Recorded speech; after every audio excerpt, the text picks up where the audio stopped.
მაშინ იდავეს იუდეველებმა ერთმანეთს შორის და ამბობდნენ. როგორ შეუძლია ამ კაცს თავისი ხორცი მოგცე საჭმელად? უთხრა მათ იესომ. ჭეშმარიტად გეუბნებით თქვენ. თუ არ ჭამთ კაცის ძის ხორცს და არ სვამთ მისი სისხლისა, არ გექნებათ სიცოცხლე თქვენს შიგნით.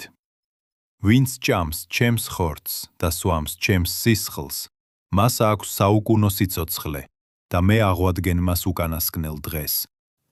რადგან ჩემი ხორცი ჭეშმარიტი საჭმელია და ჩემი სისხლი ჭეშმარიტი სასმელი.